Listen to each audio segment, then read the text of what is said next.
Değerli konuşmacılar, kıymetli katılımcılar, Türkiye Distinguished Sürdürülebilir Binalar speakers and olarak the düzenlediğimiz participants, as Sürdürülebilir Binalar WRI webinar serimizin Turkey, 8.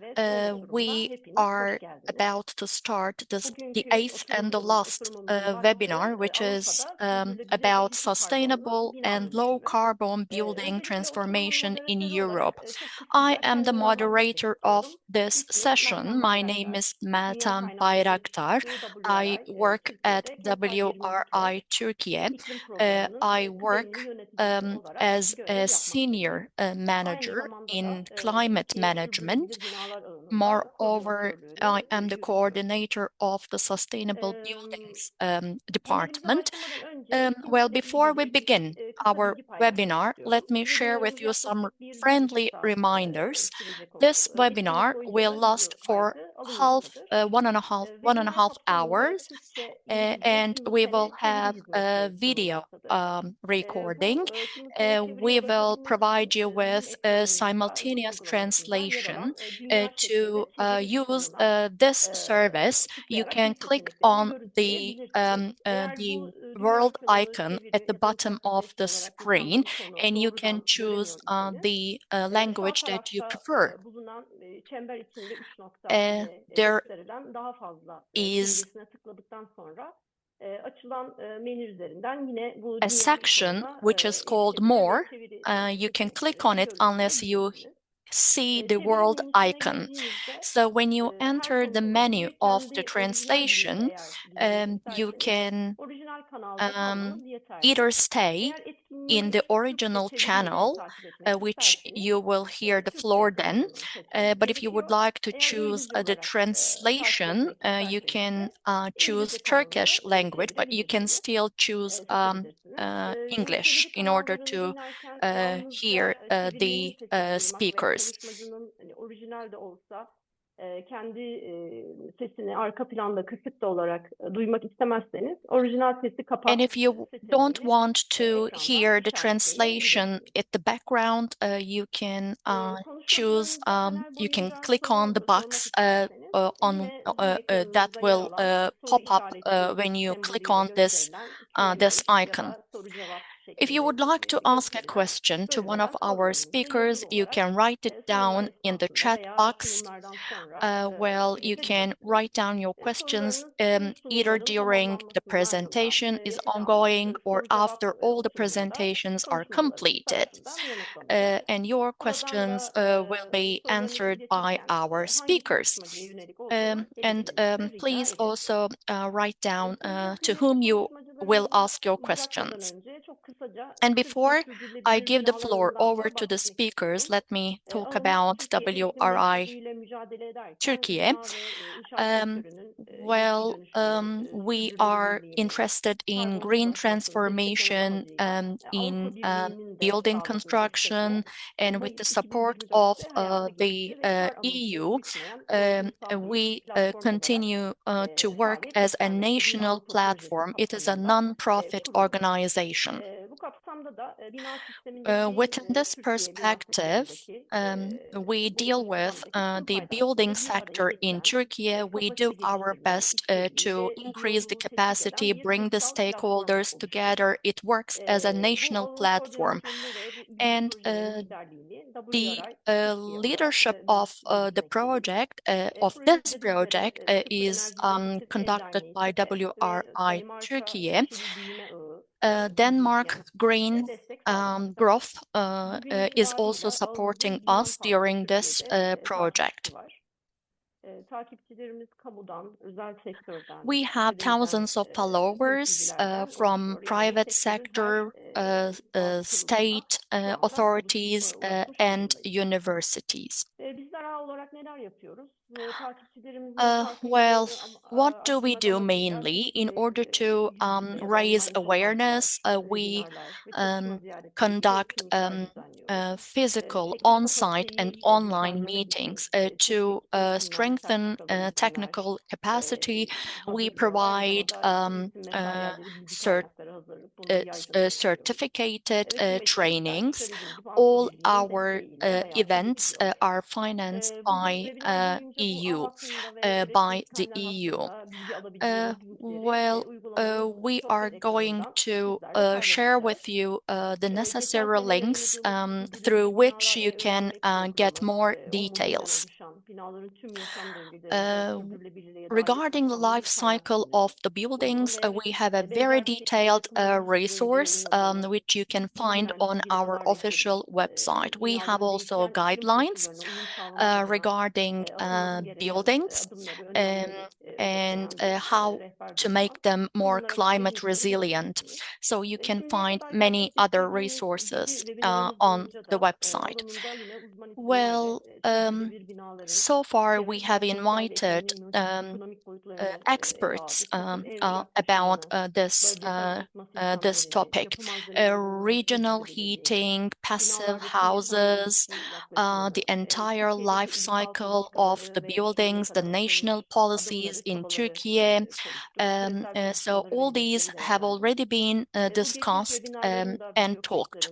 And you can find the previous the video of the videos of the previous webinars on our website as well. Well, in today's webinar, we will discuss the low carbon building transformation in Europe. We'll talk about the regulations and how to what is the role of passive house, the circular building, and how to reduce the carbon emissions, innovative solutions, and the steps that have already been taken. Well, we will discuss mainly these topics in today's webinars. So I will give the floor first to Oliver, but before giving the floor to him, I will give you some information about him. Since 2011, Oliver has been the executive director of BPIE, a Brussels-based think tank with a focus on energy and the built environment. Oliver serves as a steering committee member of the Global Alliance for Buildings and Construction hosted by UNEP since 2018. Before joining BPIE, Oliver worked for the Global Conservation Organization WWF as a head of the Climate Business Engagement Unit of WWF International. And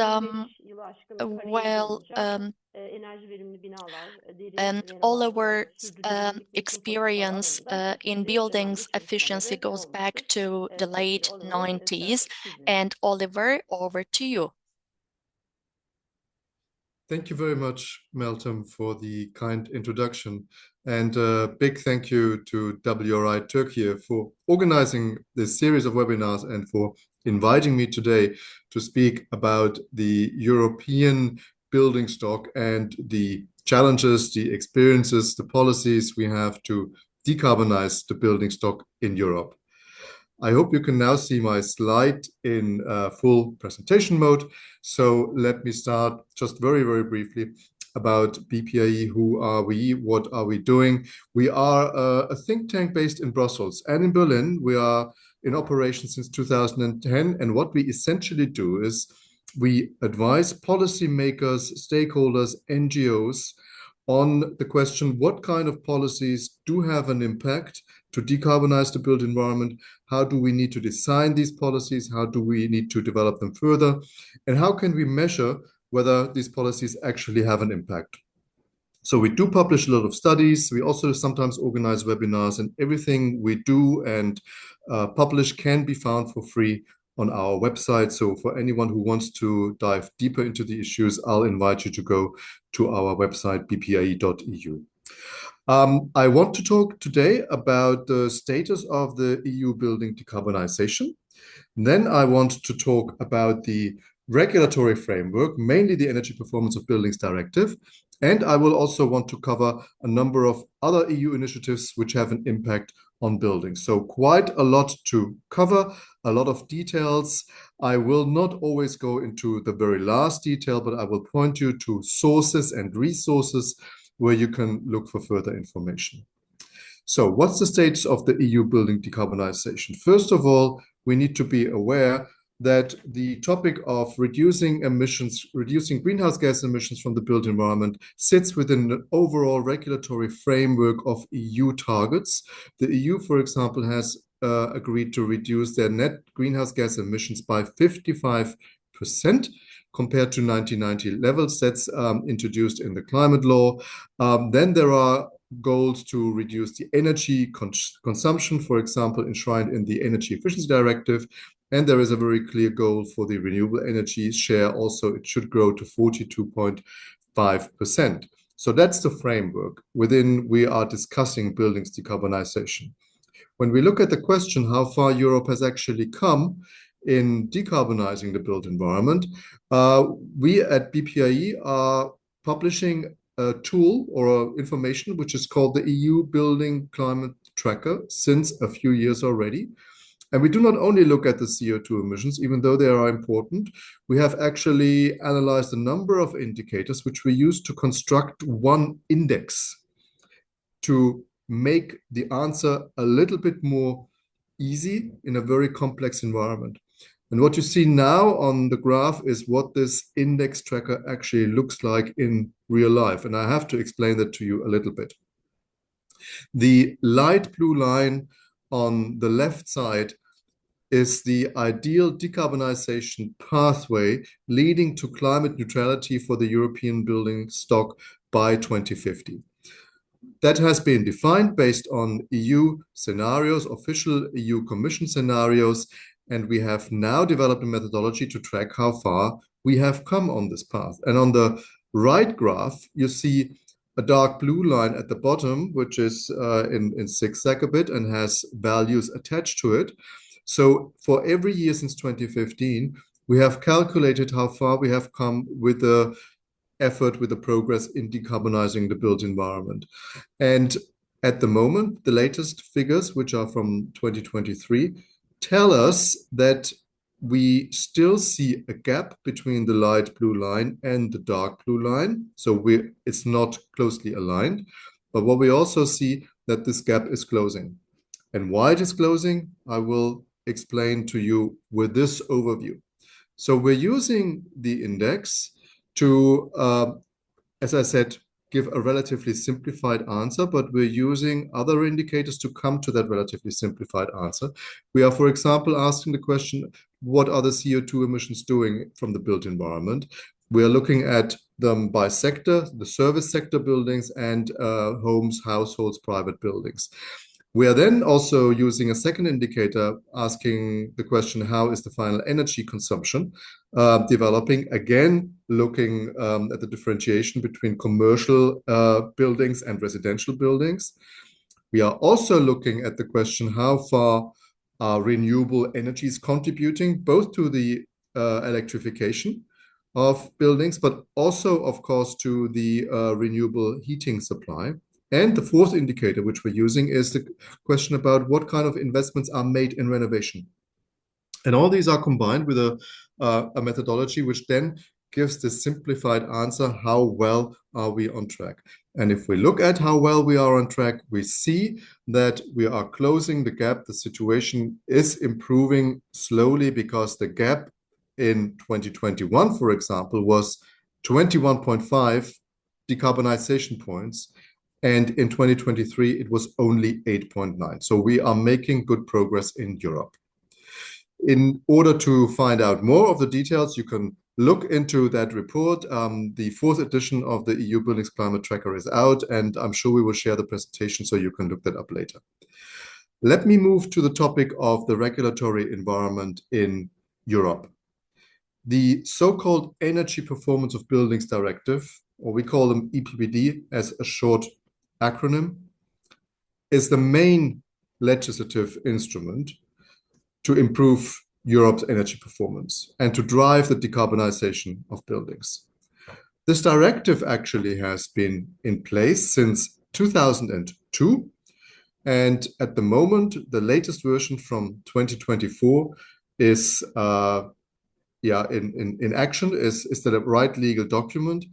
This directive has undergone revisions for a few times since it was first published in 2002. So we have a long policy experience history with this regulation. And what it does, it actually introduces clear targets and trajectories. It introduces requirements for new and existing buildings, and it has a range of supportive instruments to guide the decarbonization. I will go through all these details, or at least through some of the details, but what I want to show you in this image, in this graph, is that first of all, it is quite a complex piece of legislation. It has many, many elements. Many of these elements come with very clearly defined deadlines when the European member states have to take action on certain measures. And all these deadlines and the requirements are described in this graph. I cannot go into detail, but again, we have a publication back from 2025. Delivering the EPBD is its name, and you can read up some of the details. What this graph also shows is that the directive is not only looking at the immediate future, the next few years, 27 or 28 or 29. No, actually, the pathway goes all the way to 2050, when Europe has committed to have a zero-emission building stock in place. One of the key topics of the EPBD is the renovation of the European building stock. Simply because the rate of new buildings in Europe is relatively low. It's around 1% per year. So to meet the European climate objectives, it will be absolutely essential to renovate the existing buildings. And the EPBD has a number of prescriptions and requirements what member states need to do. And member states should have taken this action already by the end of May, so by the end of last month. Not all the member states have fully implemented everything yet, but many are on a good track. What the EPBD, for example, requires is that member states develop so-called national building renovation plans as an integrated planning tool, but also as a reporting tool to the European Commission to measure whether renovation is advancing quickly enough. And so each member state has to develop its own national building renovation plan. It has to send it to the European Commission for review. The European Commission will then give advice to the member states, and the final plans have to be submitted and finalized by the end of this year, by end of 2026. So that's one very important tool. And there are clear guidelines published by the European Union what the national building renovation plan should really include. Again, I will not go into the details here, but there is a very clear guidance document, the so-called Annex 2, Annex number 2 of the EPBD directive. So all that is available to all the member states and to anybody else who's interested. It's all available on the European Commission's website. The cycle to produce a national building renovation plan should be closely aligned with another planning instrument, the so-called national energy and climate plans. So we know that the built environment, the building sector, is a key source, a very important source for greenhouse gas emissions, but of course it's not the only one. And member states have to integrate the plans for each and every sector into a national energy and climate plan. And again, there are specific deadlines, and the different plans ideally should feed into each other. That is the intention of giving such detailed guidance. What the EPBD is also introducing are clear requirements for commercial buildings or non-residential buildings and residential buildings. And the new instrument which was introduced with the EPBD are the so-called minimum energy performance standards. We like to call them MAPs. We always use these acronyms, these abbreviations, but MAPs stands for a minimum energy performance standard, which simply means that a certain building needs to perform on a specific level in terms of its energy efficiency. And the EPBD now requires that the so-called worst performing buildings, so really the buildings which have the highest energy consumption, need to be renovated first. And again, there are very clear deadlines. In total, 26% of the so-called worst performing buildings need to be renovated by 2033. But again, with steps, the first tranche is 16% out of that group by 2030, and the additional 10% by 2033. And member states are free to define how exactly they are going to do that. But these minimum energy performance standards for existing buildings for the non-residential sector only will have to be introduced. For the residential sector, the requirements are less stringent. There are no mandatory improvement thresholds, but nevertheless, the member states have to develop so-called national trajectories, how they will renovate the building stock, all the European homes. And again, there are a number of quantitative targets given. So, for example, a minimum of 55% of energy savings need to be achieved in total. And again, the member states have some freedom how they will exactly do that. But again, the EPBD says the focus should be on the worst performing residential buildings first, which should make up a very high share of the total renovations which will have to be implemented. So that overall renovation activity is a very, very important part of the EPBD, and it is supported by additional tools. So, for example, by energy performance certificates, which give the exact performance of any given building.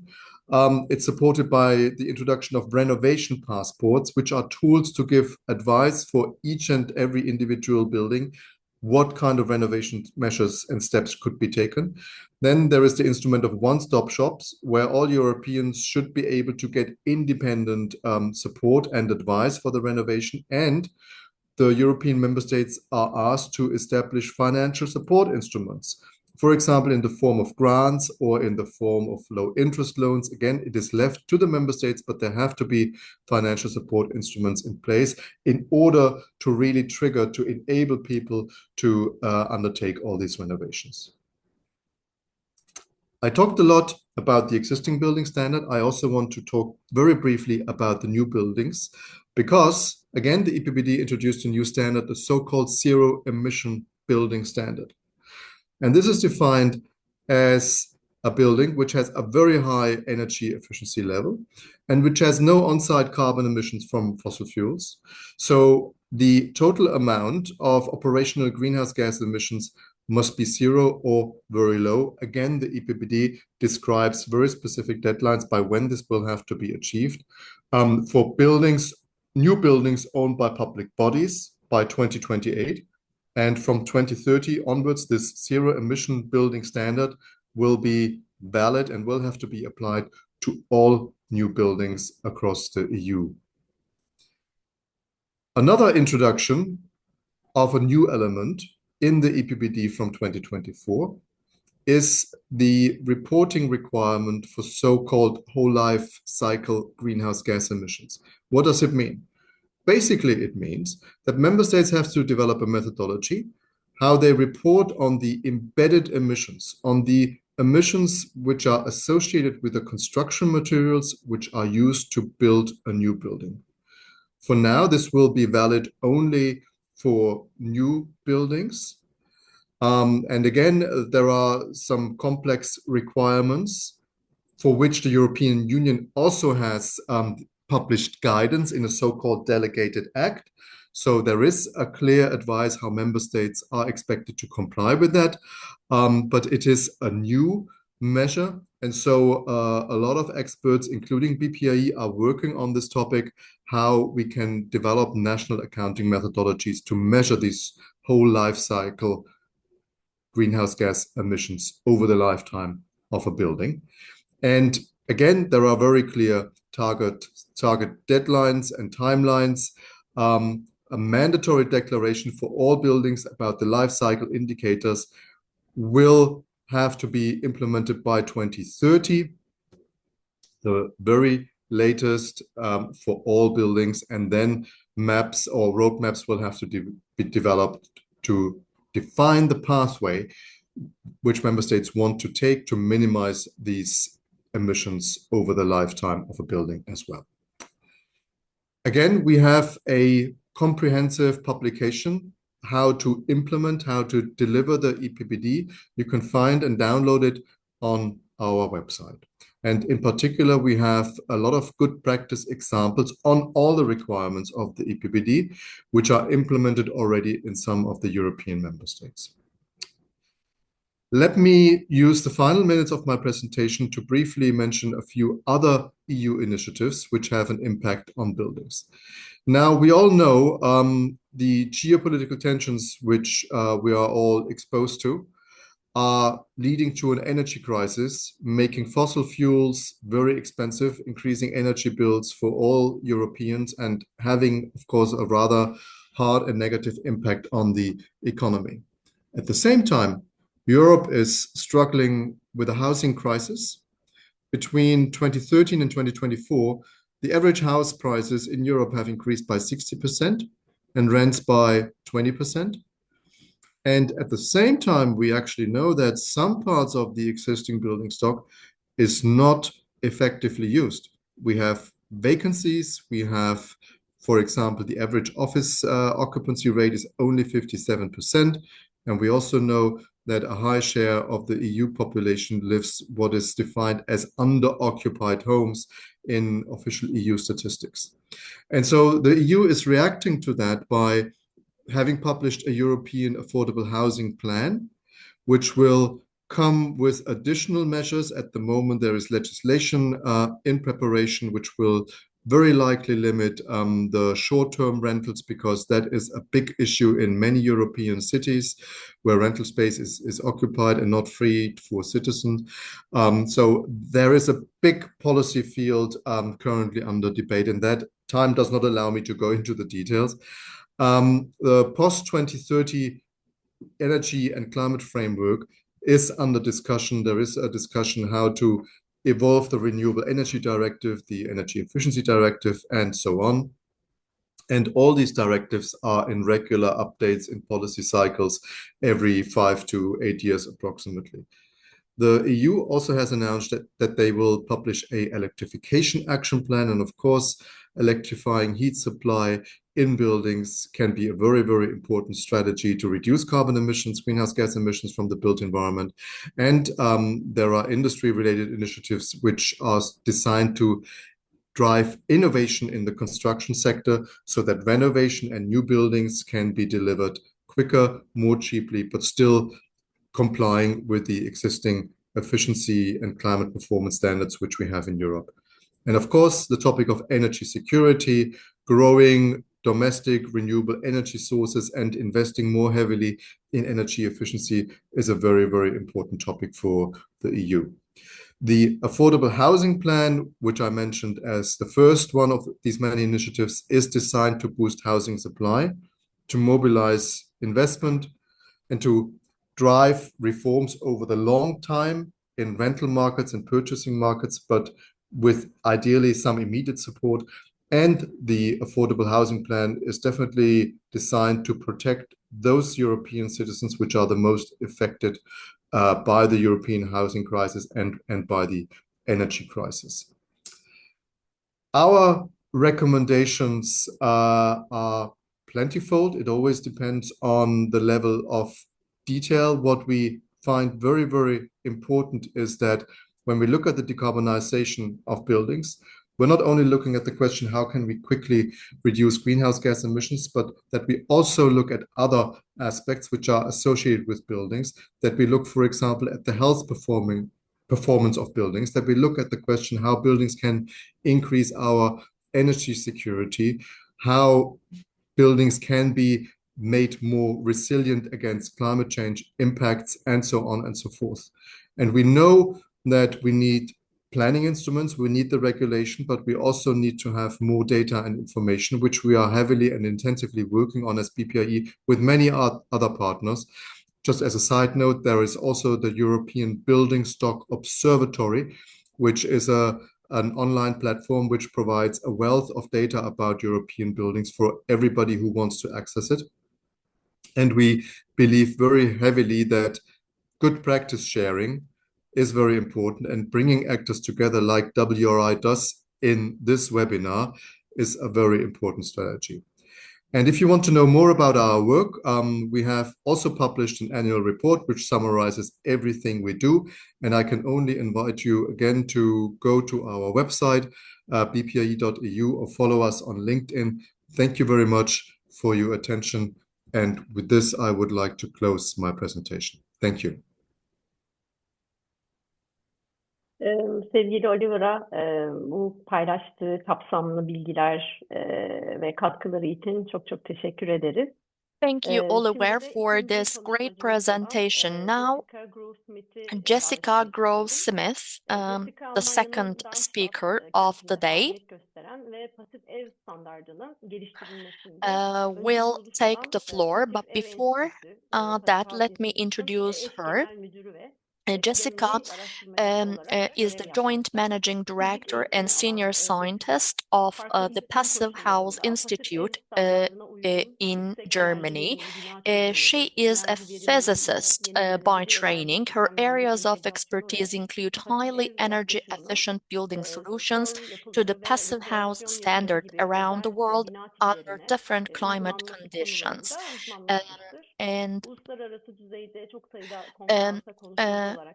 She participates in conferences and conducts trainings as well. Jessica, over to you. Thank you very much, Meltem, for the introduction. I hope you can hear me okay and see my screen. Yeah, okay. Yes, thank you very much, Meltem, and thank you very much, WRI Türkiye, for hosting this event, for putting it together with this group of speakers. I really look forward also to the discussions afterwards. Thank you, Oliver, for your starting presentation, for the overview of what's happening in the EU. It's great to see that this topic is so important at the EU level, and there's legislation to push and encourage member states to make a difference, to close that gap. So thank you for that overview. So I'm here today. My name is Jessica Grove-Smith from the Passive House Institute, and I'm here with a focus topic to talk about high performance and very energy efficient buildings, especially the Passive House standard. So what kind of role can the Passive House standard, the Passive House buildings play in achieving that goal that we have for low carbon and energy efficient buildings and a building sector overall? So I'm also going to start with a little bit of context before I dive into the details of Passive House and the role it can play. Most people at this event will be familiar with these statistics. They're taken from the Global Alliance for Building and Construction, so the UN report on kind of the status report of buildings worldwide. And it shows clearly that the buildings are major contributors to energy consumptions and emissions. We saw similar statistics for Europe. This is now on a worldwide level where we see that 37% of the emissions come from the building sectors alone, which is why we are so committed and invested in making a change in this sector. And a big chunk of that is down to operational emissions. Not all of it, there's also other aspects that come into it, but a big part of this is the operational emissions, so the actual energy demand that happens on a day-to-day and annual basis, whether it's for heating, cooling, electricity, hot water, all of those things add up. That's the operational emissions, that's a big part, and the biggest being heating and cooling. Now, the good news is that we know this, and we know that we can tap into this and improve the situation, and that's what we want to talk about today, and that's where the Passive House standard also approaches to tackle this biggest consumer. So this is a graph from the more recent global status report, also from the UNEP report. This is from the 2026 report. And this, similarly to what we saw for Europe, again, on the global scale, shows that we're not on track on where we need to be to achieve our zero emissions targets, our zero emission scenarios for the building sector. So the black line is showing where the sector currently is in terms of the emissions for the buildings. And this is specifically for the operational energy. And you can see it's risen a little bit, and where we need to go to achieve the zero emissions targets, the net zero emission targets, is indicated by the blue line. So there's a significant difference of where we need to be going and where we are, and that green line indicates kind of the steep decline that we need to be heading at. It's a 56% decline in operational emissions from 2024, from the latest statistics, down to where we need to be going. And the graph clearly shows not the trajectory we're on at the moment is not working. We need quite drastic changes. Some things need to change significantly in order to really have an impact here and bring down our operational emissions. The way that we approach it is by the topic of energy efficiency. And I want to start off a little bit by talking about why energy efficiency is so powerful and so important when bringing down these operational emissions. The most obvious is decarbonization, right? And a sustainable energy supply. So lower energy needs is not directly what energy efficiency stands for, means lower emissions. So by tackling these highest emitting sectors, say heating and cooling, we can have a direct impact in itself. We lower the emissions and the carbon emissions directly. But also, it means that we're making it a lot easier and a lot more feasible to really be able to provide a clean and a renewable energy supply. And we need both of those. We need to reduce the demand, but we also need to decarbonize the energy supply. So with energy efficiency, we reduce our peak loads and we make that renewable energy infrastructure feasible, including the energy storage that we're going to need to be able to balance out for different seasons, including kind of having a stable grid that can deal with the much lower peak loads. So really, to be able to achieve a truly renewable and clean energy supply structure, we need energy efficiency as a starting role. Now, as a side comment, and this aligns really nice with one of the later slides that Oliver showed, is that it's obviously not only about decarbonization in the building sector. There's a lot more to this. These are buildings, we live and breathe in them every day. And there are other benefits that energy efficiency brings into it. It unlocks a lot of doors. And to be honest, that's something that's gotten me also so personally interested and committed to this topic, to working with energy efficiency for better buildings. So resilience is an example that is absolutely essential. And we're increasingly every day now experiencing impacts of climate change, like the current heat wave that we have in Europe, for example. With energy efficient buildings, we are designing buildings that are more robust and that are able to protect buildings from such severe weather events. Whether it's a heat wave, whether it's power shortages, whether it's fire events, energy efficiency can play a role to make buildings more resilient. And that's really critical, important in times of climate change. There are other benefits. We can't go into detail today, but at least I want to list them. No, it's things like health and well-being, air quality within building, comfort within building. Of course, the topic of energy and fuel poverty, talking about affordable housing, and aspects such as education and job creation, supporting the local supply chain, for example. There's a really nice resource online from our partners in the UK, Passive House Trust UK, that goes into some more detail on some of these additional benefits. And we've also created an overview of how Passive House and how energy efficiency ties in really well with the sustainable energy goals, the SDGs. What I want to speak a little bit about energy efficiency, reduced energy demand, the terms that we use a lot in the sector, we speak about a lot. But how low can we actually go, and what does Passive House mean? How far are we pushing these numbers? When we talk about energy efficiency, what do we actually mean? And the first message I want to bring across here is kind of, if you do it right. Because every decision that we make for a new build or for a retrofit is locked in for a long period of time, until the next renovation cycle comes or until the building potentially gets demolished and rebuilt. That's a long lifespan buildings will stand, and the decisions you make when you build and retrofit are locked in. And consequently, over all of those years, you're going to lock in higher or lower emissions. So every decision you make is important. If you do it, if you insulate a building, you need to do it to a high level. And today's energy codes, they're getting stricter, they're getting better to tackle the challenges that we're facing. But to be honest, as we saw earlier, we're not on track yet and they're not sufficient. So we can do better. Well, there are a lot of projects out there that show that higher efficiency can be achieved. And if we really want to close that gap, then we need to tap into that knowledge, and we can do that. We can build better to prevent energy and carbon lock-in for a long, long period of time. And that's where the Passive House standard for ECOMSOL comes in as a high efficiency standard. To put it into context and a little bit of numbers and show you that this is real and not just theory, this is a project from actually quite a few years ago. It's a retrofit project in Frankfurt here, close to where I am in Germany. On the left-hand side, you see the thermal image before the retrofit and the measured energy consumption, which was as high as 290 kilowatt hours per square meter in year for heating. On the right-hand side, you see after it was retrofitted, based on the Passive House concept, with the heating consumption being brought down as low as 17 kilowatt hours per square meter a year. So that's as low as we certainly technically can go, and what we are promoting and supporting and building and scaling with the Passive House concept on a European and on a worldwide level. So what is Passive House? It's a voluntary standard, and it's purely performance-based, and I'll explain that a little bit more detail later on. The focus is on highly energy efficient buildings, so driving down energy demand, but we also take into account things like having high air quality, so having good ventilation, having comfort within the building, and providing that with as little energy as possible.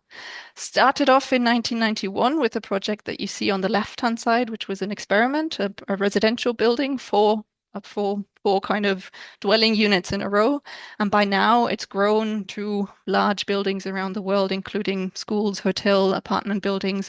Or on the right-hand side, you see there, it's called Bahnstadt. It's a whole district in Heidelberg here in Germany, also built to Passive House standard, which has inspired similar districts built to efficiency levels in China. So it's truly become an international kind of movement. This is the data from the first Passive House, as I just mentioned, that was built in 1991, which was the first Passive House. And just to show you in this graph that this is not theory, no, data is available to show that this really works. It was an experiment in 1991, but this building performs and is being lived in until today without any upgrades, without any changes. And that energy consumption has stayed consistently low at 10 kilowatt hours per square meter in year heating. So this is reality. No, we have the data to show that it can work. We have the data not only for this one project, but over time as Passive House grew and developed, more data became available. On average, in the German context, what we see is that Passive House building, which you see here on the graph on the right-hand side, brings 90% reduction for the heating consumption compared to the building stock that we have at the moment of the existing buildings. So that's a huge number. It's realistic, it's doable. And if we tap into that, then we can move a lot faster and we can move a lot more effectively to really close that gap that we saw earlier for the decarbonization of the operational energy demand. Now, Passive House started out in Germany, focused a lot on heating, but that's not what it's all about. It's about performance outcome, including also summer, including also cooling. So just to give you an example, this is on the other side of the world. This is actually a project example from Sri Lanka, which is a very hot and humid climate, a retrofit project of a sewing facility, sewing fabrication, and the data there showed that they managed to reduce their overall energy consumption by 50% to what it was measured before the Passive House retrofit. So just to show, no, this is for heating, but also for cooling, this approach works. Now, we don't have time today to go into the details of Passive House, but I do want to kind of, in a nutshell, show what it's about and what the numbers are. Basically, as I said earlier, it's about having a performance target. So it's about achieving a certain outcome. The most known number, the most famous number is that the target for heating is achieving less than 15 kilowatt hours per square meter a year. Similarly for cooling, though in very hot climates, that from a physical point of view is a little bit higher, right? So that's the target for Passive House new builds. The targets for the retrofit case, which we call the NFIT standard, are a little bit higher, just accounting for the fact that with retrofits, you have an existing building you have to deal with. You can't optimize it as perfectly. So it's focused on the performance, and how you get there depends entirely on your specific project, depends on your climate, depends on your building shape, your building form. We refer to the 5 passive house principles. It's sort of the 5 ingredients that people work with to achieve those targets. Whether it's insulation is usually the biggest impact. To reduce heat losses, it's passive house windows, where in Europe, Central Europe, it's usually triple glazed in windows with highly insulated frames, air tightness, reduced thermal bridges, and a good ventilation. In Central Europe, it's ventilation with heat recovery. All of that gets modeled in a tool, passive house planning package. You optimize your building design, you optimize the individual components to achieve those targets as an outcome. Proof of concept is realized buildings. So we've come a long way since that very first passive house in 1991. What you see on the graph here is kind of the growth of passive house, the uptake internationally. It is strongest in Europe, certainly, but we're seeing a lot of uptake now also in Asia, and more also in North America, starting also in Latin America. And to take a look, to browse some of these projects, to see the variety of what's out there, different construction types, different typologies, there's an online website, an online database, passivehousedatabase.org, which I encourage you to take a look at and just browse what kind of projects are out there. To give you an impression, I've picked out just a few of kind of recent and current projects, and I'm going to start off actually with an example that is local to you in Turkey that was presented at the recent International Passive House Conference, which we held earlier this year. And what was presented at the conference actually is a comparative study of a passive house, which you see on the left-hand side, and a conventional house in the same town in Turkey. And below you see the measuring data of the heating or the energy consumption of those projects. So a great example in Turkey where passive house is just getting started. There are projects, there are some great initiatives just getting started, and these kind of projects can really help and show how it works and how it can be achieved. A shout out here that there is a growing community, a very active community for passive house in Turkey. Our close partners here are SEPEV. So just a shout out here if you want to connect with that community. You're very welcome to reach out to them. This is one of the very recent, larger, kind of more diverse projects. It's the Centre for Humanities of the University of Oxford in UK. It's now the largest passive house in England and just shows an example of the diversity and the size and the scale that a passive house project can have. We spoke earlier a little bit about how important affordability is. Passive house is not a niche. We also have to address topics like energy poverty and affordability. So what's really encouraging is that there are more and more affordable housing projects coming up in Europe. Some really great initiatives coming out of Ireland at the moment, where some of the largest housing developers have adopted the standard and say, we're doing this, we know it works, and they are building passive house for all of their new developments for affordable housing. This is an example of an affordable housing retrofit. So important, retrofit is something that we really have to address to be able to bring down the carbon emissions. This is a really exciting project from Greece. So in a warmer climate in Athens, left-hand side, you see the old building, right-hand side, the retrofit, which was the first Enefit project in Athens. There's monitoring available, and that has a lot of potential for replication and scalability because there's hundreds of these kind of projects in Athens and also other regions and countries where we can apply this knowledge, experience, and technology. So I wanted to reflect a little bit on kind of the keys to success. What we know, this exists, it works. There are hundreds and thousands of projects popping up around the world. But what do we actually need to scale this and to really achieve a market transformation, to make these solutions that we work with every day in the passive house scene, to make them common practice in the building sector? And I've just picked out some of the key ingredients to that in the chat, on the slide here. One thing to reflect on is that quality assurance is really, really important to achieve, to ensure that things are achieved in practice, and we avoid the whole performance gap, which can destroy all the efforts that we have. The main ingredients that I'd like to point out is, first of all, those clear goals. Actually specify what we're speaking about, which is at the core of passive house. knowing what we're aiming at and then optimizing the building to get there. Instead of prescriptive having to meet a certain U value, it's about optimizing to get to a certain clear goal.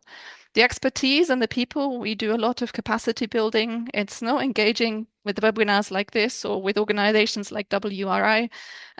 It's really, really important to have that knowledge transfer and share. Once people learn how to do it, they won't undo what they have learned. So expertise is really important.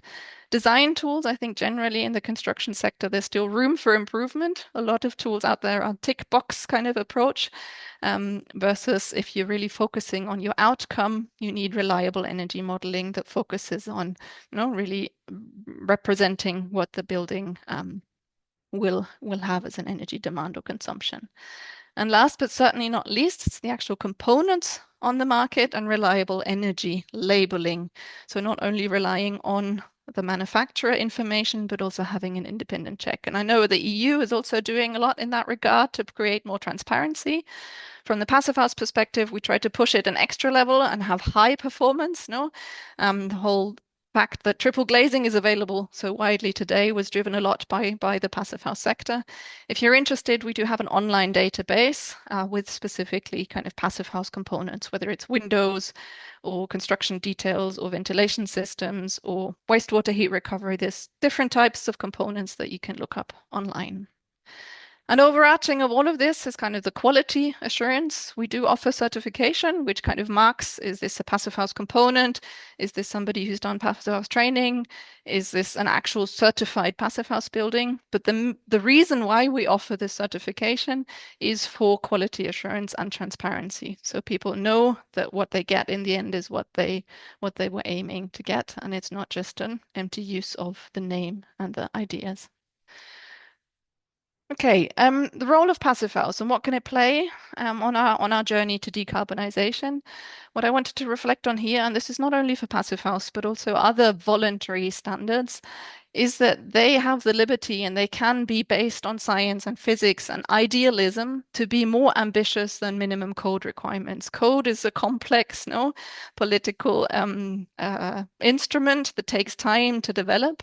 And these voluntary standards are much more free in being ambitious. And that's a really, really important driver for market transformation. So they can provide direction to pave the way for code and for market development.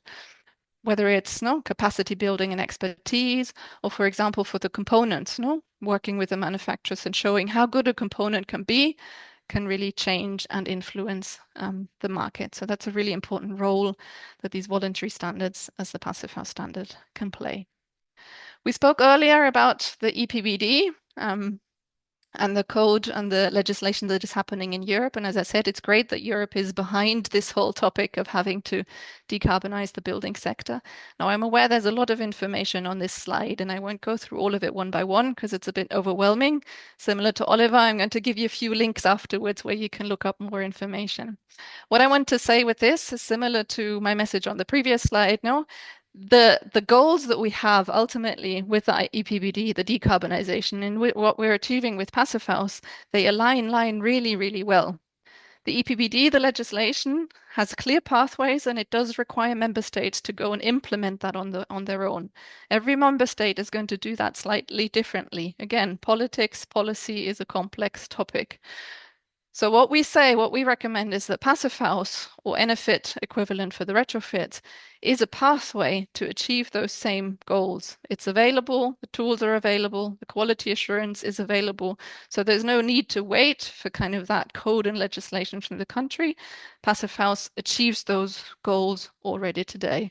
And what we'd love to see from a kind of legislation and code perspective is to have compliance pathways, to say, okay, Passive House achieves those goals, let's accept that as complying code requirements. I think that would be really helpful for kind of pushing and supporting these kind of ambitious projects that are delivering the high performance already today. There is some fantastic legislation examples, both in Europe and internationally. There's only one that I've picked out today as an example, which is specific Passive House legislation, or an example of how Passive House has been integrated into legislation. This is an example from across the world, from the US. This is the state of Massachusetts. And they were tasked with the goal of saying we need to make sure that with our next code upgrade, our buildings are built better so that the grid can operate in a stable way. So it's really about stabilizing the loads that come from building so that the grid can be decarbonized, can be electrified with stable loads. And thinking about that task, the policymakers did their research, did their homework, and eventually it led them to the path that what they need to be able to achieve those stable grids with low loads is high efficiency. And they adopted that by integrating a lot of these 5 principles of the passive house that I spoke earlier. Cities they can choose different levels of efficiency. It goes into quite a lot of detail. Again, I'll share up here as a link where you can read more about the details of this policy. But ultimately, the most ambitious cities can choose policy where passive house, just certified passive house, is code compliant for all multifamily buildings. And this has been a very successful piece of legislation where passive house and high efficiency buildings are really picking up in Massachusetts. Okay, coming towards the end, keeping it on the time on the eye as well. I know we at the Passive House Institute, there's a lot that I could speak about today and share with you from our experiences in high efficiency buildings. We were founded in 1996, and really what our goal is in our everyday life to life is research, its capacity building, and quality assurance. We want to bridge that gap between the research, the theory, the idealism, but making sure that that translates into real practice and into real buildings. And for that, we work with these main pillars I said earlier, capacity building with people, we work with manufacturers, and we work with actual buildings to consult them, to do the quality assurance, to bring them forward, as well as research, to try to push things forwards and develop new components, for example, or new tools. We don't do this on our own. We are based in Germany as an organization, as a research institute, but we have a lot of collaborations and a great network internationally. As part of the Passive House Institute here in Germany, we have the International Passive House Association, which sit in our same offices, IFA, as we call it. And then we have affiliate partners across the globe that you can see here on the slide, including SEPEV in Turkey. And they work very closely with us and very hard to promote, to push, to share all of the knowledge that we have and make sure there's a connection between the international and the local knowledge to bring kind of high efficiency solutions to the local and regional market. And that brings me to an end. Thank you for listening. I hope you found something valuable in this information shared. I think the key message really is that energy efficiency is an essential ingredient for tackling climate change, for resilience, for healthy and for affordable buildings, and that Passive House or Enefit really are a tried and a tested standard to achieve that high performance building. There are a few links here if you want to learn more about Passive House, more about Passive House Institute or the international network. And we do an international conference where we bring the global community together every year to exchange our experiences. The call for papers for the next one is open. So if you have some projects, you're very welcome to take part, to submit your ideas to the conference. Thank you very much.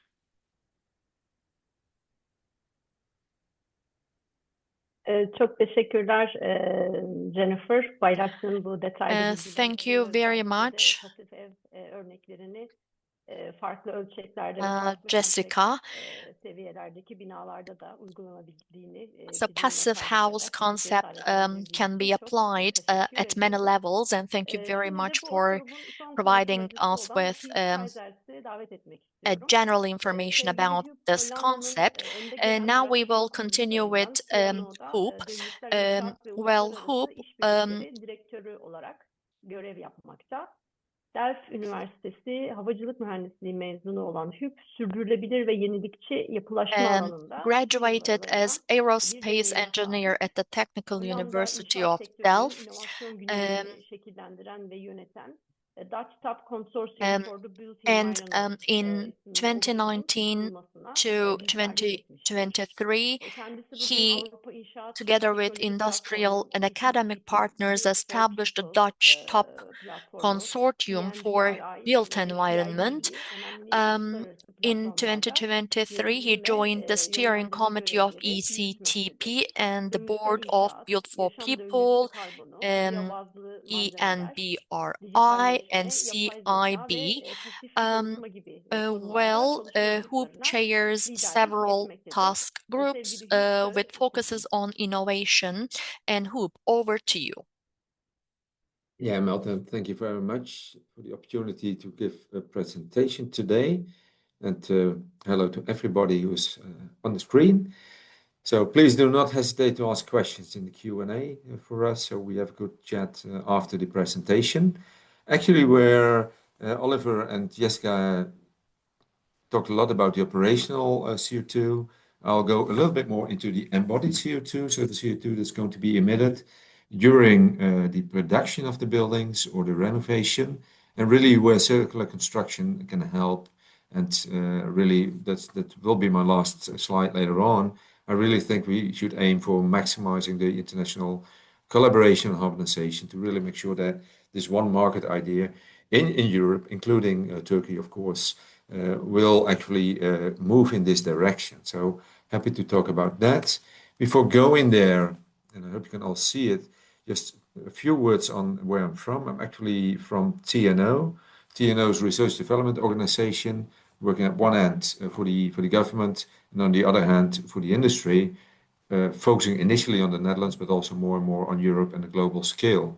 So we are not for profit, and what we try to do is really work towards this livable future for all, where we try to focus on, let's go for 3 zeros, knowing that 3 zeros is not doable. There's always a balancing act, but let's go for 0 losses, so not waste materials, 0 emissions, either during production or during the operational phase, and 0 calamities, because still the construction sector, sadly enough, a lot of calamities still occur during the production phase or afterwards. The way we do that is we combine theoretical models with experimental work. A lot of that is focused on for the built environment in Delft, where I'm from, which is close to Rotterdam in the Netherlands, but also often moving into pilot phases, real buildings, real infrastructures, and combining them. So by modeling, digital twinning, see what's going to happen. We try to lengthen the lifetime of buildings, but also of bridges, for example. We look into new materials, a lot of work on bio-based, but also reuse of materials. And more we look on the scale of a city or a district, because that's where the major benefits are doable, not only from embodied energy, but embodied CO2, but also when you look to heat islands, for example. Temperatures are rising currently. Turkish temperatures here in the northwestern part of Europe, but we are not used to that, and our buildings are not aligned for that. So you'll see a lot of changes in that direction, which will actually not limit the CO2 emissions operationally, sadly enough, but will probably increase it, as was already indicated by Jessica and her plot. So having said that, really focusing on the circular construction, what we like to focus is on what we call the air ladder.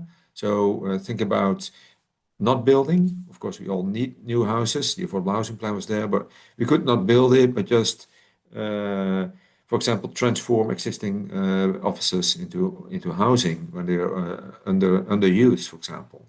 Rethinking, reducing, so not making as big, and then go into the different ways of circularity, where especially, and that's where I will have some examples, is we would like to reuse as much as possible. So if you deconstruct or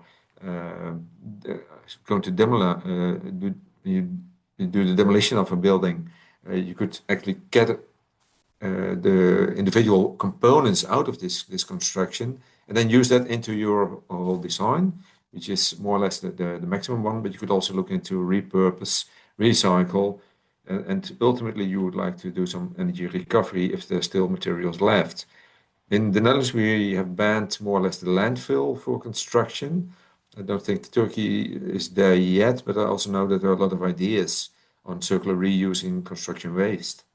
This air ladder was actually developed more than 15 years ago. And actually, in the meantime, we included an S there. A substitute look to different materials, regenerative materials, bio-based materials, especially where you could say, well, by introducing other materials, you could actually, again, reduce the impact. If I'd done this presentation 3 years ago, 4 years ago, really it would all be about countering climate change, CO2 reduction. But looking to changes within Europe and within the globe, really affordable housing, make sure that it's doable, have the countries accessible, but also reduce the material independence due to all the global changes that are currently happening.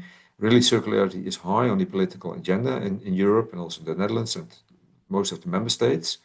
We're really coming from these 4 factors. And ultimately, of course, it will all help to reduce the CO2 impact. At the same time, I can do a very enthusiastic story here, but what we often see is that circular construction stops at the pilot phase. So a lot is done at one-offs. We do a nice pilot. We deconstructed a building in Amsterdam. We rebuilt it in the southern part of the Netherlands. Oh, this is nice. Next time we totally overdo it. We do the same assessment, the same analysis. Thereby, construction costs will not go down. So really, to get it out of this phase, we really have to focus on upscaling and go to typical standard procedures, thereby reducing the cost and ultimately helping as well as the affordability as well as the environment. A lot of things are limited here by opinions and habits. Why do it differently? I always like to say, up to say the Second World War in the Netherlands, circularity was actually a main thing in construction. We reused as much as possible, but then by the industrialization, by the things and relatively easy and cheap concrete, we could actually do this whole non-circular building, but having the impact that we see today. And one of the issues for circularity is really about risk-taking. Are we going to reuse components? Who's then responsible for it? These things are solvable if we combine it from an ecosystem approach. That's at least our idea in there. Looking a little bit into the Netherlands, this great storyline about building smaller and reusing, but typically still a lot of it is deconstructing the buildings that were made in the 50s, 60s. We just make rubble from it. We reused it, some of it, up to 30% actually, in new built concrete for housing. But a lot of it still lands underneath the roads as hardening material for the roads. And we call that circularity.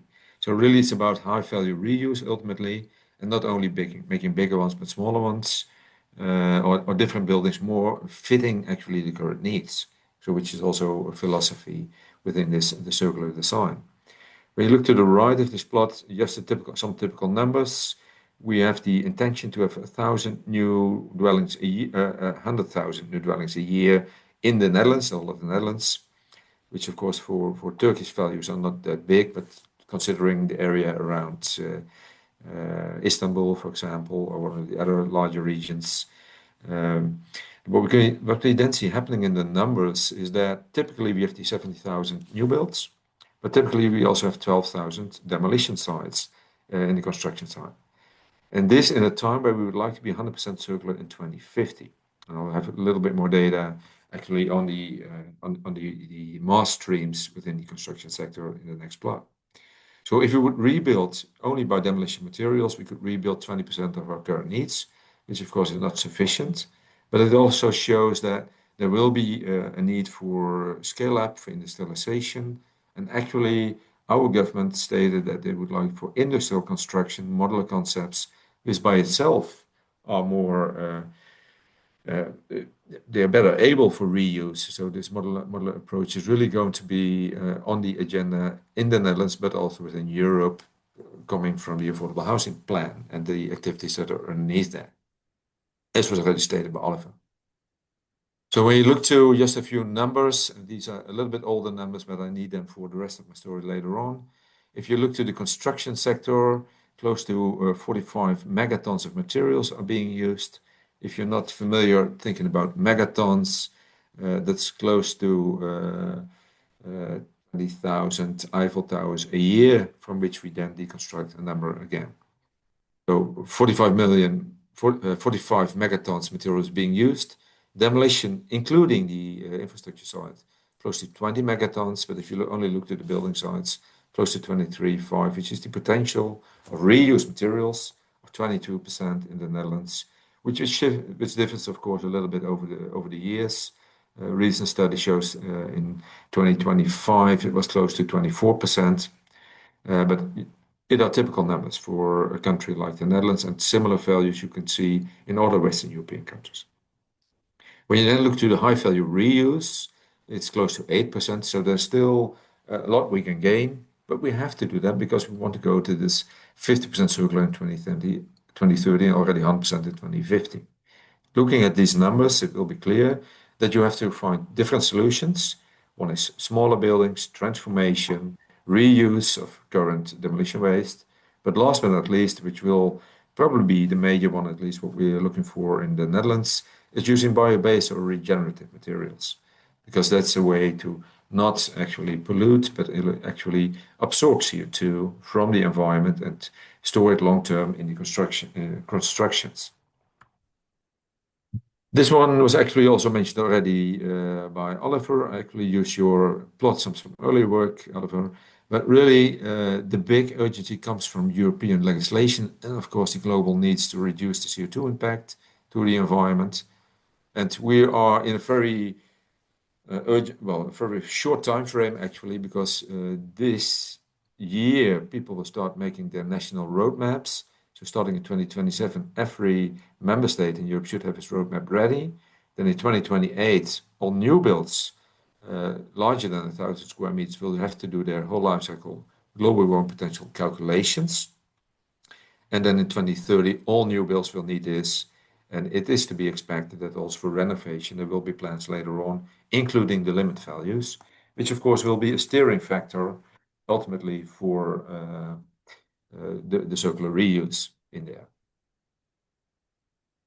Just to make it a little bit more visible, actually, you have the different phases in there. I'll not go in all the details, although there will be some details in the slides later on. It's about A1 to A3, really the production side. This is where for example, the cement is being harvested from the mines. It's being upgraded, the calcium carbonate is being upgraded to cement. It's being transported to the construction site. You're going to make buildings from it. During the operational phase, you'll emit CO2 as well. And then end of life, there will be this cycle. In the Netherlands, we do the life cycle analysis method using the engineering norm 1518004, which are typically being used within Europe. And we have our own database, the National Material Database, focusing on the MPG, which is actually the environmental performance of the buildings. Milieuprestatie gebouwen in good Dutch, but you can do it with the environmental performance of the buildings. Sadly enough, if you look to the European scale, and I'm also vice president of ENBRI, which is 18 RTOs coming from 18 different countries within Europe. When you look to how it's currently being implemented, we have different ways of calculating, but we also have different phases that we do yes or no include in the current evaluation system. This will actually be in accordance with what the EPBD is accepting at the moment. So we say we are aligning, but still there are a lot of differences on database level, but also with the ones that you yes or no going to introduce, which is really not helping currently the construction industry to go to one market and one scale. So really one of the things that we are advocating is let's see whether we can harmonize this as much as possible. And these are just some typical examples. And if you would like the details, I can point you to the report on a later stage. And even more details in here. So really just to mention it, you have this initiation phase, the design phase, the build phase, operational, end of life. And there's a lot of need for data. So what you currently see happening, you have the data logbooks, you have the environmental performance documents of the construction elements, where if you would like to enter the European market with your products or your construction elements, really this is the way to go. But hopefully we can align this as much as possible. But ultimately, a lot can be done with using the data nowadays, which was not possible 20 years ago. So it's really moving in the right direction. But there's a lot of things to be needed and a lot of things to be shared amongst each other. Then there are different ways to look to the circularity. Actually, you already mentioned CIB. It's an international collaboration for innovation in the built environment. And that's where we are looking into the circularity by design. I have examples for 3 of them in the next slides. But when you look to circular design, so reducing the environmental impact by reusing or limit values, it really starts in the planning and design phase. So really the contractor is dominant, or the legislator or the person from the government who's ordering the buildings or just the ones who's doing it from the private sector. By doing the proper initial request, there's where you can maximize the impact. And the further you go down into construction and reuse, the lower the impact will be. And anybody interested, I really would like to connect you to the working group 115 from CIB there. High value reuse, use of local either deconstruction waste or regenerative, and design for disassembly and future reuse are ways to go. Where drivers will be culture, cost, and I'm missing now one slide after. I see all the faces there. Legislation and knowledge and skills, because we can have the legislation in place, we can have the culture change, so to say, but if we don't have the skills, either with the workers or the ones who make the contracts, it will not become standard, and that's really what we are would be aiming for. So high value reuse, that's one of the prime drivers. If you looked at the Netherlands, actually an example from Lagemaat, one of the Dutch deconstructors who is actually delivering these products again into new construction. So it's about what is available. So during this assembly, what is where? Then you can use that information to plan, design, and build. So when will it be available? Is it in time for the next construction phase?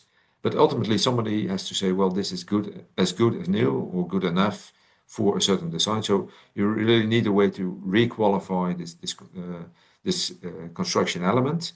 And this is where digitalization comes in, and also artificial intelligence in the end. So re-qualifying is one of the important steps in there. Just an example, a recreate from a European program. You might recognize some of the pictures from my earlier slide. So we deconstructed. It's a 20 participant program under the European flag, public-private participation.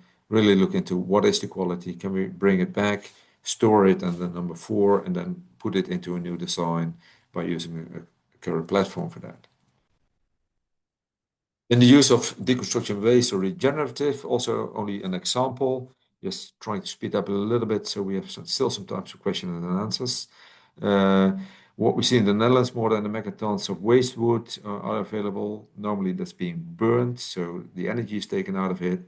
But you could actually make construction-proof CLT, so cross-laminated timber from that. We've proven that by using pellets from transport. We actually worked that into a new CLT, which you see in the model plot, which is currently being introduced and standing in a building, Urban Woods, in the Netherlands, where actually a consortium initiated by the architect. TNO is a research development organization. Boerboom is one of the constructors. We joined for making the joints, and Renewy for making this valuable waste wood available for construction. We've shown that it works, and you can actually make as good or even better CLT from waste wood, depending on the way you process it.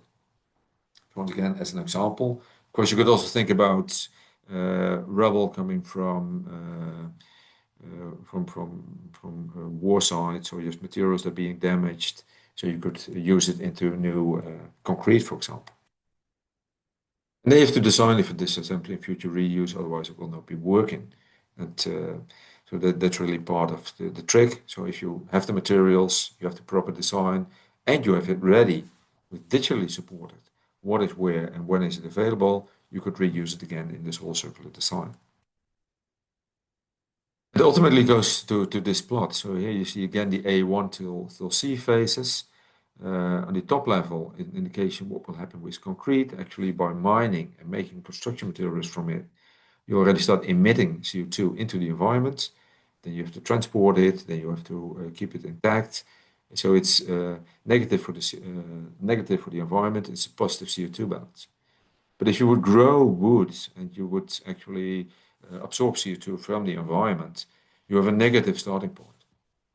Of course, you then still have to machine it into construction grade materials, and you'll end up with a material which is actually carbon negative. So in your whole life cycle GBP calculations, it would turn out positive, albeit that at this moment only in France this is being awarded. So we do not yet award it according to the legislation. This still is a major discussion. How do we actually account for the embedded CO2 in construction materials? There will be legislation in place by the end of this year where if you start embedding, for example, biochar in concrete, you are allowed to account for it in the European scale, which is already a large step. But here there's still a lot of discussion. But ultimately, if you go this way, it would really help. That's at least the idea. Just an example over there, Hotel Jakarta in Amsterdam. The 25,000 square meters wood were used over there. And if you then look into it, you actually store this CO2 from the environment in the wood, but you also avoid CO2 that was emitted during the production of your concrete. So it's a double effect in there. And well, this is really one of the lines of thinking that we follow at TNO, but also different colleague institutes and companies in Europe. Then if you look what's needed for that is really start accounting for it. So the same building that you saw earlier, and thanks for the graphics by VTC Base. I got them from them for using this type of knowledge sharing. You can actually see what was the construction like. We have the full BIM model. You can do the full alignment of what are the materials, so also what's the impact. And ultimately, you can really start accounting for how much CO2 was stored, and you can start accounting for it. But still, here we need some alignment. Then go into my last plot in there. Really, it's about ultimately what's happening within the built environment. If you look to the Netherlands, close to 158 megatons of CO2 is being emitted in the total of the Netherlands for all the different industry sectors. If you then look to the built environment part, 34 megatons are directly related to the built environment. So this is the heating and cooling. This is electricity use in the offices, in the buildings. But we also have 10 megatons embodied CO2 in the materials that we're using, but it's globally emitted because only like 2 megatons of these 10 megatons are actually emitted in the Netherlands. And the rest is coming from, well, if the steel is coming from Turkey, it's being emitted in Turkey, India, or any other location in the world.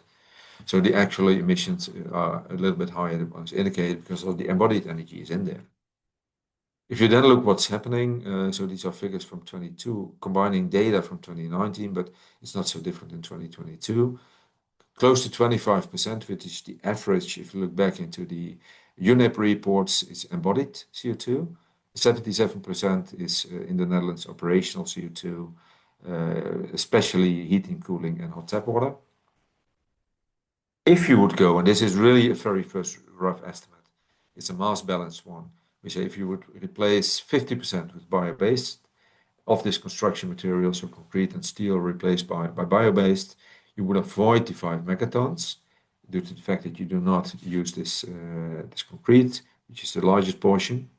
But you also store 15 megatons at the same time, which would have a 10 megatons negative CO2 impact.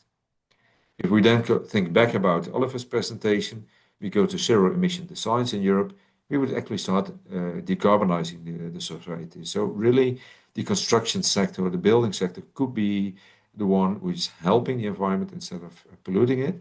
But you really have to start accounting for this. This really goes also back in the storyline of Jessica, where actually the operational energy, if you would account for the fact that you're going to insulate by bio-based materials and awarding the CO2 impact, it will be a win-win, and you start actually going to negative values. And this is needed because yes, and this is really my last plot in here. This is actually, we had our maximum CO2 emissions in the Netherlands close to 1997, of course, coming in a steep line up to that value.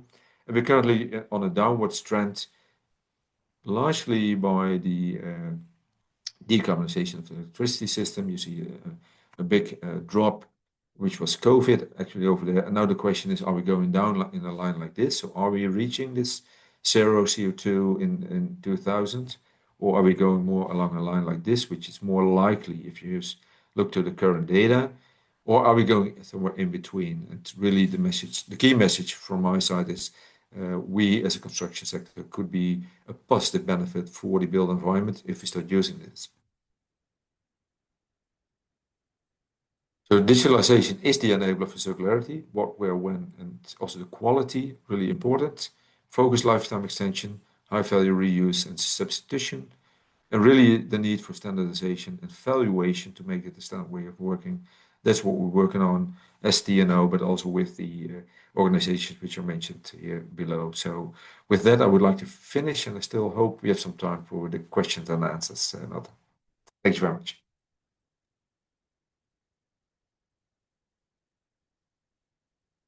Sevgili Hüpa'da bu kıymetli sunumu için çok teşekkür ederiz. Binaların sadece kullanım dönemi değil, tüm yaşam döngüsünde yapım ve yıkım kaynaklı emisyonların da dikkate alınması ve bunun döngüsel ekonomiyle ilgili ilişkisi hakkında bilgi aktardığı için çok memnun olduk. Böylelikle sunumlarımızı tamamlamış bulunuyoruz. The first question is for Oliver. As you know that Turkey is also adopting EPBD, the European directive, since more than 10 years or 15 years. We have our own national regulation and an energy certification system in place and other instruments. But the difficulty we are facing is the renovation of the existing the buildings, I think similar to Europe. But within your experience in Europe, what would you recommend for tackling the issue of the barrier of the renovating the existing buildings in a country? Thank you. Thank you very much for the question. Well, I would always like to ask a question back, but that would not be fair to answer. But my question back would be, what are the real barriers in Turkey? Is it a lack of financing model? Is it a lack of skills? Is it a lack of knowing where to start? And basically, whatever the barrier is, I think the most important point is to really encourage the government to develop a national building renovation plan. And this plan would then be designed to overcome all these barriers. So, for example, if there are no sufficient financial incentives, then maybe the government could think about, okay, how can we create financial incentives? Or if the construction industry does not have enough skilled workforce, then of course the question would be, well, how can we initiate a upskilling initiative, an upskilling program for the workforce in the construction sector? But all this could be included in such a building renovation plan. And there is very good guidance and also a very long list of examples from European member states how to have really an effective and impactful national building renovation plan. So my answer would be convince the government in a group of many stakeholders to develop such a plan and follow some of the good examples which there are from some European member states. Thank you, Oliver, for your recommendations. I think this will be the next step for the Turkish government as well. Right now, they're developing the building passport system, also extending the current building energy certification system to report on the whole life cycle emissions as well. But the one point we are missing is the national energy renovation plan. So this should be our next step, I think. Thank you very much. So my second question is for Jessica. The question is about the relationship between the passive houses and the thermal comfort, especially in such days that heat wave is striking Europe and also in Turkey. So is there any calculations that show that passive houses also improves the thermal comfort? So what is its relationship, especially about the overheating risk and the indoor environmental quality? Yeah, very, very good question and very relevant to where we are at this moment and what's going to be facing us more and more in the future. Yes, there is data, there is experience. I mean, passive house, as I said, is performance outcome, and it's not only on energy, but it's also on comfort. So assessing summer comfort is one of the aspects. It's either, depending on the climate where you're in, you can do it basically only on passive means without active cooling, or the severer the climate gets, you can achieve that high comfort only with active cooling. And then we do that. No, we calculate, or you make sure that that's an efficient cooling system and very low cooling loads. But that's part of the entire design process when you start out. So taking into account those passive means like shading, for example, or a good night ventilation strategy is part of the design. And you'll also get feedback if your climate is too severe and you can't do it with passive means, then we certainly don't recommend to shy away from active cooling. It's better to have active cooling and have a comfortable and have a healthy environment within your building, which I think is going to get more and more important with these severe and extreme weathers that we have. It's better to provide for good and efficient cooling than to have unhealthy and dangerous building environments. In terms of resilience and how passive house can help, or high efficiency buildings can help to give us resilience, by having highly insulated buildings, no, you're basically creating a barrier between the outside and the inside. So if a heat wave hits, an uninsulated building is affected much quicker and much more directly because that heat transmits or directly enters the inside space. If you have an insulated building, you're creating that barrier between inside and outside, you're creating a resilience, and you're able to keep the inside cooler for a longer period of time than without that high efficiency standard. Provided you use also means like shading and like night ventilation to balance it all out. And yes, there are, I didn't show them in the slides today, but there are some examples. There are some projects that also show the data of how the temperature within a passive house develops. I hope that answers the question. Thank you. Thank you, Jessica. And my final question is for Huub. It's about the circularity, and in Turkey we are living in an earthquake zone, and in the common practice, instead of structurally strengthening an existing building, demolishing and rebuild is considered easier or much cheaper. So that's why we see a lot of new construction instead of preserving the existing buildings.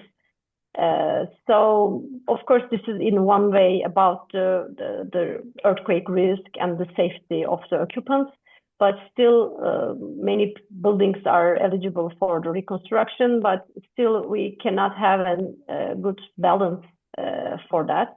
So what would be your recommendations for mainstreaming the renovation and its relation with the circularity? What would you recommend as political instruments or investments in this sense?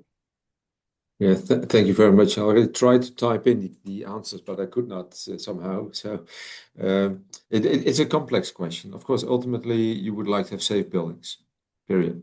So it should be safe. I have the impression, but I did not do the analysis, that if you would come up with standard strengthening measures, which are doable in an industrial scale, probably, that's a probably, for specific buildings, it will not only be more circular, but even cheaper in the end, if you do it for a lot of buildings and you actually strengthen it. But that's something you have to check. You really have to check based on this whole life cycle approach, what is more beneficial in terms of CO2, but also in terms of, is it safe enough? And if you consider it's more expensive, yeah, it's more expensive oftenly, and that was also in my slides, because you only do one building in a certain way. And then the next building, you're totally overdoing the same analyses and the same questions. So if you find ways to, for example, bundle some of those affected apartment blocks, for example, and you could come up with a standard way of strengthening, it might be cheaper, and it might be even more nicer to actually stay in a similar building where you can stay longer. And if not, you could still consider two ways of demolition. So you could consider, let's take out certain elements which are still good enough, maybe not the structural elements, but or inner walls or other building materials, which you could then reuse into new design. So there are different levels of circularity as indicated. So ultimately, if you could reuse the building just by strengthening lifetime extension, and it's doable on sufficient scale, probably the price will go down. Unless, of course, you have buildings which are already, well, very difficult to judge whether they're safe enough, and then ultimately you will have to get rid of them and build new ones. But certainly in between, there are a lot of different things you could do. Certainly reusing some of the components, maybe reusing some of the ground layers, for example. So it is not a one answer, but certainly things I would love to discuss it further with the person or the person who asked the questions. There are probably solutions around that, but you have to look at it from the whole life cycle. So any new building will be evaluated in Europe for 5 to 50-year lifespan. So where it might be initially a bit more expensive, it could be on the long term be more profitable to do it and renovate it and in the same time. So not a clear answer. It's really a complex issue, but I'm convinced that if you go to the sufficient scale, there will be typologies of buildings which could be extended in life, and some of that, yeah, the current practice might be the best way of doing it. But then still, it would be good not to get this rubble and put it somewhere in a landfill, but reuse the materials as good as possible. Thank you, Huub, for your answer and for your recommendation. I think we will be closing the session very soon. Unfortunately, the technical issue with the interpretation was not resolved. So I will be closing the session first in English and then in Turkish. So I would like to thank Oliver Raff, Jessica Grossmith, and Huub Keizers, their panelists, for their contribution to our panel. So we are concluding also our Sustainable Buildings webinar series with this 8 panels. So I would like to thank all our panelists, also all our listeners for their interest in our activities, and we are looking forward to collaborate on different platforms and occasions, hopefully in the future, and working towards the decarbonization of building stock altogether.